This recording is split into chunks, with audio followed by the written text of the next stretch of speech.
বোহার গ্রামে গিয়েছিলাম আজকে আমি, তারপরে আবার গিয়েছিলাম দেয়ারায়। আর কি কারণে বোহার আর দেয়ারায় গিয়েছিলাম চলো তাহলে সেটাই এই ভিডিওর মাধ্যমে শেয়ার করি।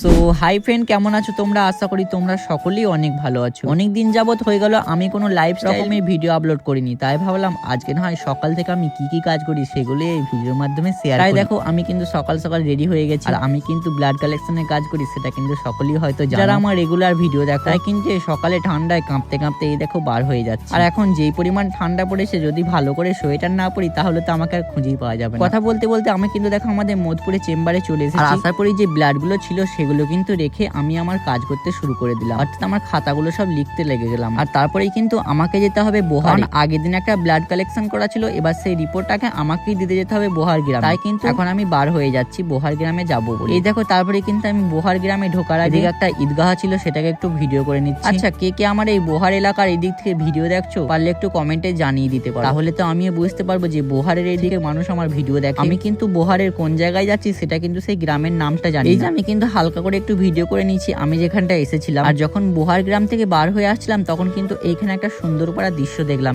এই যে এই তিন মাথার মোড়টা আমার বেশ ভালো লেগেছিল, তাই একটু হালকা করে আমি এখানে ভিডিও শুট করে নিই। বাই দ্য ওয়ে, বোহার গ্রামে কিন্তু আমার রিপোর্ট দেওয়া হয়ে গেছে। এবার আমাকে যেতে হবে দেয়ারা, কারণ দেয়ারায় একটা 10টার সময় পিপি আছে। পিপি অর্থাৎ ওই যে সুগারের খাওয়ার পর যে 2 ঘন্টা পর যে ব্লাডটা নিতে হয় ওটাকে পিপিবিএস, সেটা এখন আমি আনতে যাবো। তাই কিন্তু আমি এই যে দেয়ারা গ্রামের কাছে চলে এসেছি। আর দেয়ারা গ্রামে যাওয়ার আগে কিন্তু এই বাঁ দিকে একটা চায়ের দোকান পড়ে। আমি এই চায়ের দোকানটায় চা খাবো বলে একটু দাঁড়িয়েছিলাম। সেই চায়ের দোকানে ভাইটা যে আমার ভিডিও দেখে সেটা কিন্তু আমি জানতাম না। আর যাওয়ার পরেই ভাই বলছে তুমি ভিডিও বানাও না? আমি বললাম হ্যাঁ। আর ভাই বললো তাহলে আজকে আমার তরফ থেকে তোমাকে একটা মালাই চা খাওয়াবো, সেটা কিন্তু কোনো রকম পয়সা নেবো না। আমার শুনেও কিন্তু ভালো লাগলো, তাই ভাই কিন্তু আমার জন্য দেখো মালাই চা রেডি করছে। আর হ্যাঁ, এই দেয়ারা গ্রাম থেকে কেউ আমার যদি ভিডিও দেখে থাকে তাহলে কিন্তু অবশ্যই কমেন্ট করে জানাবে। এই যে তারপরে দেখো ভাই কিন্তু একটার পর একটা কি সব দিচ্ছে মালাই চায়, তারপরে আমার জন্য মালাই চা রেডি করে দিল। উপরে কিন্তু এক চকলেটের ফ্লেভার দিয়ে লাভও এঁকে দিয়েছিল, ভালোই লাগলো কিন্তু মালাই চাটা খেতে। আর হ্যাঁ, আজকের মতো ভিডিওটা কিন্তু আমি এখানেই শেষ করে দিচ্ছি। যদি ভিডিওটা ভালো লেগে থাকে তাহলে লাইক করে একটা কমেন্ট করে পাশে থেকে আর পেজটাকে ফলো করে যাও।